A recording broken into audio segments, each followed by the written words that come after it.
हाज़रीन, मैं आपको अपने YouTube channel the world today में खुशामदीद कहता हूँ। आज का मौजू है कि सिर्फ़ पाकिस्तान में जो आम इंतख़ाबात होते हैं उसमें धांधली के इल्ज़ामात क्यों लगते हैं। भारत में आम इंतख़ाबात होने वाले हैं। ये आम इंतख़ाबात जो हैं ये अप्रैल की 18 तारीख से होंगे, बल्कि 19 तारीख से होंगे, 19 से होंगे और 6 हफ्ते तक जारी रहेंगे। भारत में तो ऐसा नहीं होता कि जो सियासी जमातें इंतख़ाबात में हिस्सा लेती हैं वो धांधली का शोर मचाएँ, वो तहरीक चलाएँ, वो धरना दें।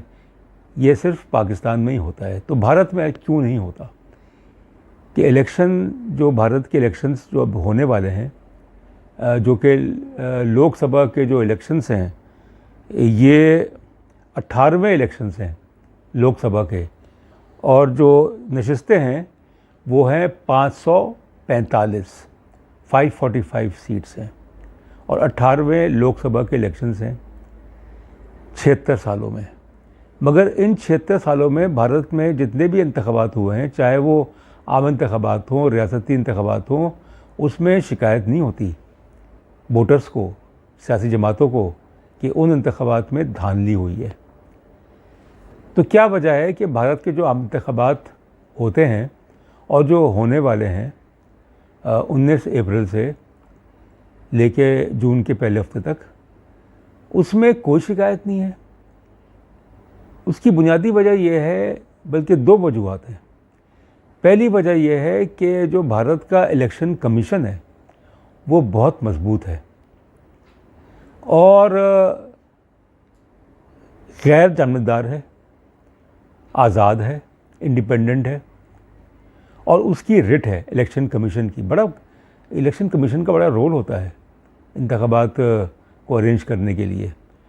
तो एक तो ये वजह है कि भारत के जो इलेक्शन कमीशन है वो बहुत मजबूत है, वो आज़ाद है। दूसरी वजह यह है कि जो भारत के वोटर्स हैं उनको इन इंतख़ाबात पे एतमाद है। और इसके साथ मैं ये भी कहूँगा कि पाकिस्तान में तो केयर टेकर, यानी कि जो अबूरी हुकूमत होती है उसका तसव्वुर है, बल्कि क़ायम की जाती है, और उसमें भी शिकायतें होती हैं कि अबूरी हुकूमत जो है वो जानिबदार है। मगर भारत में तो अबूरी हुकूमत नहीं होती। भारत में तो ये है कि जो वज़ीर-ए-आज़म नरेंद्र मोदी हैं वो उनके होते हुए आम इंतख़ाबात हो रहे हैं। मगर ये बात तय है कि जो भारत की हुकूमत है, आम इंतख़ाबात जब हो रहे होते हैं या कुछ महीनों पहले, वो ख़तन जो है वो मुदाखलत नहीं करती उन इंतख़ाबात में। एक और वजह भी है कि जो धांधली के ज़मात हैं वो भारत के आम इंतख़ाबात में क्यों नहीं लगते।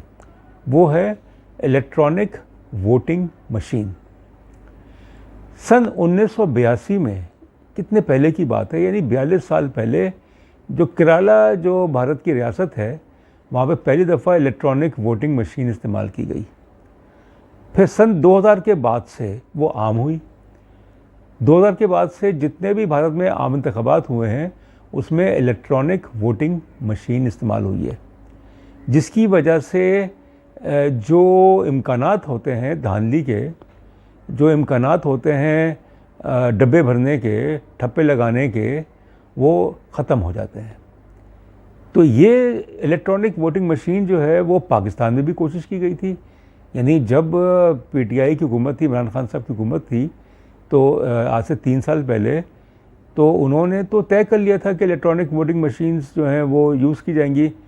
तो उसको मुतनाज़ा बनाया गया, उसके ख़िलाफ़ कैंपेन चलाई गई, और फिर जब इमरान खान साहब की हुकूमत जो है वो ख़त्म हो गई, जो शहबाज शरीफ साहब की हुकूमत आई और जो अबूरी हुकूमत आई, तो इलेक्ट्रॉनिक वोटिंग मशीन्स जो हैं वो उसको नहीं इस्तेमाल किया गया।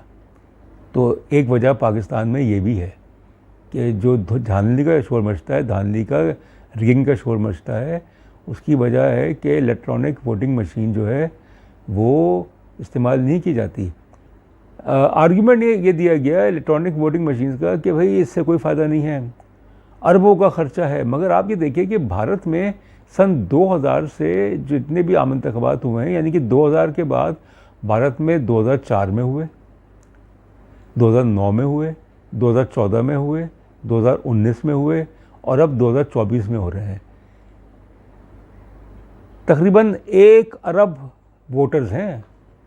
भारत की आबादी जो है वो 1 अरब 40 करोड़ है। भारत दुनिया का सबसे बड़ा आबादी वाला मुल्क बन गया, यानी कि उसने अवामी जमहूरियत चीन को भी पीछे छोड़ दिया।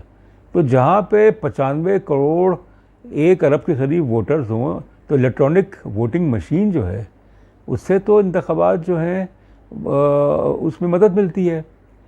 तो इसलिए जो इंतखाबात भारत में हो रहे हैं, और ठीक है कि मोदी हुकूमत के ख़िलाफ़ जो है इल्ज़ामात लगाए गए इंतखाबात से पहले कि उन्होंने जनाब इस्तेमाल किया अदलिया को, उन्होंने जनाब जो चीफ़ मिनिस्टर थे आपके दिल्ली के केजरीवाल साहब, उनको अरेस्ट करवाया करप्शन के चार्जेस में या जो भी चार्जेस थे, और अदलिया के ज़रिए करवाया। और मकसद ये था कि जो दिल्ली के चीफ़ मिनिस्टर हैं वो बड़े मजबूत, और जो भारत में जो मुकाबला है वो एक तरफ एनडीए है यानी नेशनल डेमोक्रेटिक अलायंस है, जिसमें बीजेपी है और उसके हम ख्याल जमातें हैं, दूसरी तरफ इंडिया है।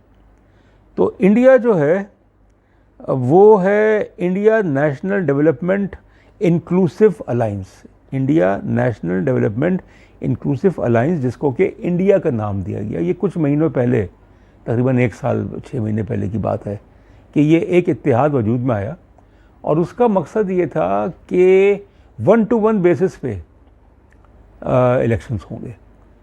2019 में जो इंतखाबात हुए तो बीजेपी ने जो है उसको 35% वोट मिले और 55% उसको सीटें मिली।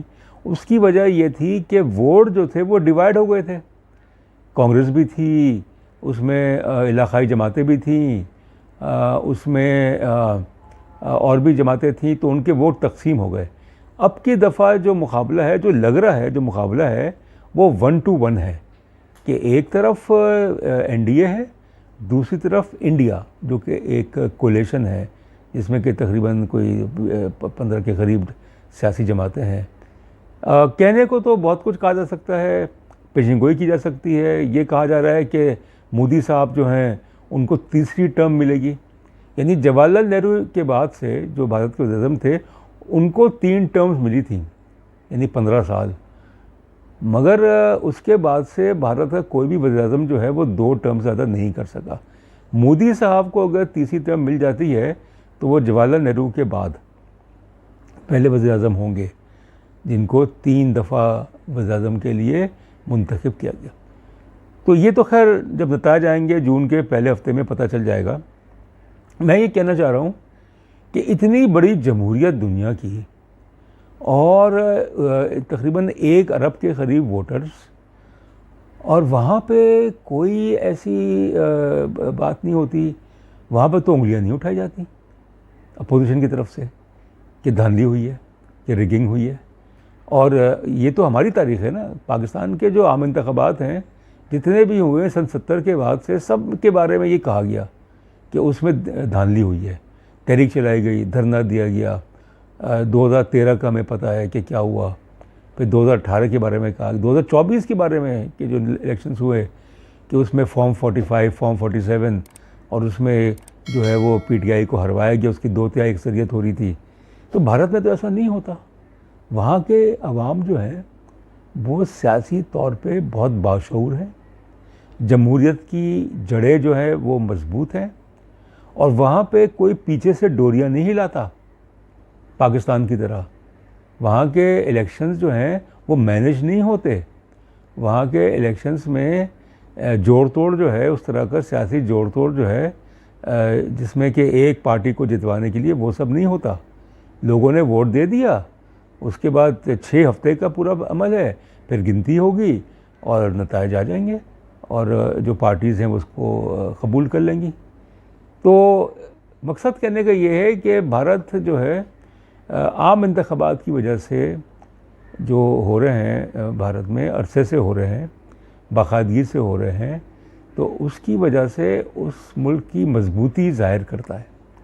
माशी तौर पे भारत मजबूत है, सियासी तौर पे भारत मजबूत है। बेशक उनके यहाँ भी तनाज़ात हैं, उनके यहाँ भी इश्यूज़ हैं, मगर ये जो इंतख़ाबात होने वाले हैं, जो होंगे आपके 19 अप्रैल से, ये एक टेस्ट केस है। और अगर इस दफ़ा पहली दफ़ा ही होगा कि अगर बीजेपी ने, नरेंद्र मोदी ने रेड लाइन क्रॉस करने की कोशिश की। रेड लाइन ये है कि किसी किस्म की कोई मदाखलत जो है रियासत की तरफ से इलेक्शन के मामलात में नहीं होगी और इलेक्शन कमीशन जो है वो मजबूत होगा।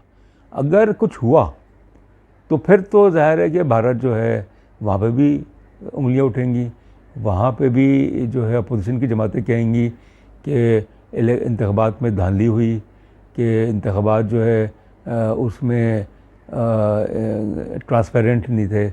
तो ये चीज़ जो है हमें देखना पड़ेगा और उम्मीद तो ये है कि भारत के इंतखाबात जो हैं वो आज़ादाना और मुनसिफाना होंगे जैसे पहले होते रहे। बहुत शुक्रिया।